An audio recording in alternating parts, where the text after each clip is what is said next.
Saudara, genangan air di Medan, Sumatera Utara makin tinggi. Gubernur Sumut Bobi Nasution Kamis malam kemarin turun langsung mengevakuasi dan mengantarkan warga ke posko Gedung Bulog sebagai tempat perlindungan sementara. Gubernur Sumut Bobi Nasution membawa berbagai bantuan untuk korban banjir. Tak hanya membawa bantuan yang dibutuhkan warga terdampak banjir, Bobi juga turun langsung mengevakuasi warga pada Jumat dini hari hingga pukul 3:45. Warga dievakuasi karena banjir makin tinggi. Korban banjir juga diantarkan ke posko Gedung Bulog sebagai lokasi tempat perlindungan sementara.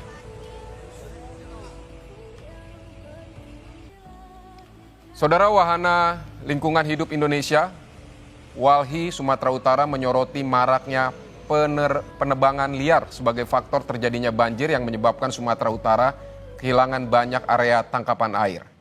Informasi selengkapnya kita sudah terhubung melalui sambungan Zoom dengan Ketua WALHI Sumatera Utara, Rianda Purba. Selamat siang, Mas Rianda. Ya, selamat siang, Bang. Baik, jadi apa fakta yang ditemukan WALHI mengenai faktor dari bencana yang saat ini terjadi di Sumatera Utara? Nah, yang kita temukan itu kita sebutkan pertama yang paling parah itu di Batang Toru ya, Bang. Di Batang Toru, Kabupaten Tapanuli Selatan, Tapanuli Tengah, dan Tapanuli Utara.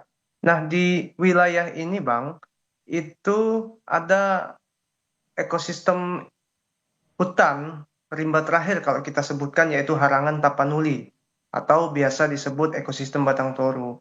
Nah, ini merupakan hutan yang punya fungsi hidrologis penting bagi lingkungan hidup dan bagi keseimbangan hidup antara manusia dan alam.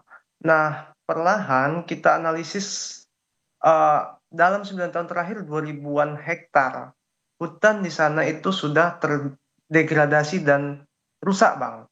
Nah, itu akibat pembangunan infrastruktur PLTA Batang Toru ya kita sebutkan di sini. Kemudian ada pertambangan emas, kemudian juga pembukaan lahan, itu alih fungsi lahan hutan menjadi eh, kelapa sawit, kemudian juga menjadi perkebunan kayu rakyat yang kerjasama dengan antara masyarakat dengan PT Toba Pak Lestari serta penebangan-penebangan yang bukan hanya ini Bang, bukan hanya ilegal Bang, tapi juga yang legal juga itu berkontribusi Bang.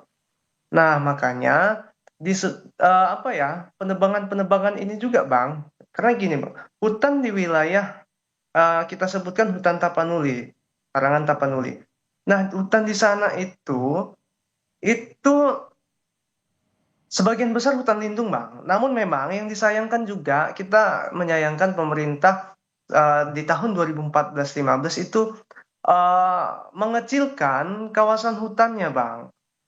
Nah, sementara banyak itu ya mengecilkan dalam arti gini, Bang. Secara status hukumnya itu bukan hutan, tapi secara fakta itu masih hutan alami. Jadi disitulah kemudian masuk pembangunan investasi dan kemudian alih fungsi, Bang. Karena dianggap itu sudah bukan hutan. Baik, dari satu kawasan hutan tersebut sehingga menyebabkan banjir di seluruh Sumatera Utara saat ini, atau seperti apa? Atau ada deforestasi misalnya di kawasan-kawasan lain juga, atau seperti apa?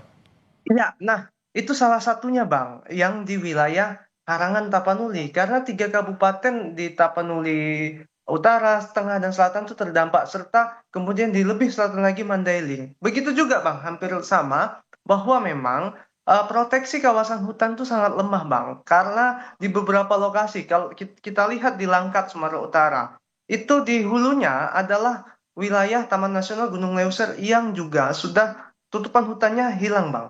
Itu jelas kita lihat alih fungsinya menjadi banyak perkebunan kelapa sawit. Nah, aspek penegakan hukum terhadap pelaku perambah-perambah ini juga belum pernah dilakukan secara serius gitu. Nah, juga kalau di wilayah Medan yang wilayah tangkap air ya zona hutannya adalah wilayah Taman Hutan Raya Sibolangit, kemudian sebagian juga Langkat dan Kabupaten Karo. Nah, di situ juga penebangan liar dan alih fungsi lahan itu sangat masif, Bang. Kemudian di wilayah Serdang Bedagai hingga kemudian wilayah-wilayah di selatan apa ya di tenggara hingga ke selatannya Sumatera Baik, Mas Utara, Bang. Rianda, apakah Yang tadi saya Walhi sebutkan. pernah mengungkap potensi resiko bencana ini sebelumnya kepada pihak-pihak terkait dan apa yang harus dilakukan saat ini menurut Anda? Nah, kita pernah menyampaikan itu kepada pemerintah-pemerintah di kabupaten di Sumatera Utara, juga kepada pemerintah provinsi. Kenapa pentingnya perlindungan hutan, baik melalui kebijakan tata ruang hingga kemudian secara konkret bersama masyarakat di desa-desa sekitar kawasan hutan.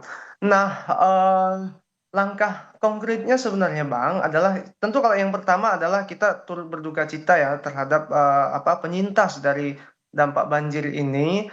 Nah, langkah konkret ke depan adalah eh, bagaimana melindungi, memproteksi hutan, merestorasi hutan-hutan yang rusak, Bang, saat ini. Itu bisa bekerja sama dengan masyarakat desa, karena kita bekerja sama dengan masyarakat di desa-desa sekitar kawasan hutan.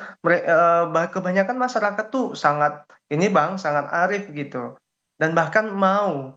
Terkhusus memang mereka yang tinggal bersinggungan koeksistensi dan antara Baik. masyarakat, hutan dan alam serta satwa-satwa liar itu sadar terhadap dampak-dampaknya di sana gitu. Nah, memang namun yang kita sayangkan adalah selama ini pemerintah cenderung masih tutup mata ya. Justru hutan tersebut dirubah-rubah itu secara fungsi Baik. administratifnya ini non hutan, yang hutan menjadi non hutan, yang non hutan desa-desa itu menjadi hutan. Baik, Nah, Mas ini Mas seringkali Rianda, Bang, ini kan tanpa di ada kawasan verifikasi. Sumatera Utara juga banyak hutan Kenapa? dan juga perbukitan. Nah, selain tadi yang Anda sebutkan lokasi-lokasi yang sudah terjadi deforestasi dan pembangunan infrastruktur, apakah ada lokasi-lokasi lain yang berpotensi juga jika ini rusak maka akan berdampak sama di daerah-daerah lain? Ada Bang, kalau untuk di Sumatera Utara itu salah satunya di apa ya, di hutan kita sebutkan termasuk masyarakat bilang itu hutan Dolok Simbolon Bang di wilayah Kabupaten Serdang Bedage Simalungun di perbatasan itu. Nah, hutan itu biasanya hampir setiap tahun itu membanjiri wilayah Serdang Bedage Bang, dan ini mulai terdampak. Dan kebetulan juga wilayah hilirnya adalah kampung saya, kampung halaman saya. Hampir setiap tahunnya itu terdampak banjir.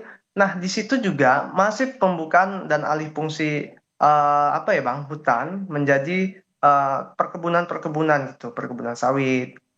Nah, makanya paling penting adalah proteksi dan penegakan hukum untuk pelaku-pelaku perambah liarnya gitu, Bang. Baik, tapi sebenarnya gini juga, perlu juga memang proteksi hutan itu yang pertama dari kebijakan. Jangan sembarang mengganti hutan alami menjadi non-hutan, dan yang bukan hutan itu ditunjuk jadi Baik. hutan. Di situ masuk investasi. Saat kita sampaikan sampai saat ini pemerintah tutup mata, maka dari itu sekarang bencana ini menunjukkan jalan Baik. kebenaran. Artinya kebohongan selama ini ditutup itu muncul, Oke. dimunculkan oleh alam itu sendiri. Baik, Mas Rianda Purba, Ketua Walhi Sumatera Utara, terima kasih telah menyampaikan pandangannya untuk Kompas Siang.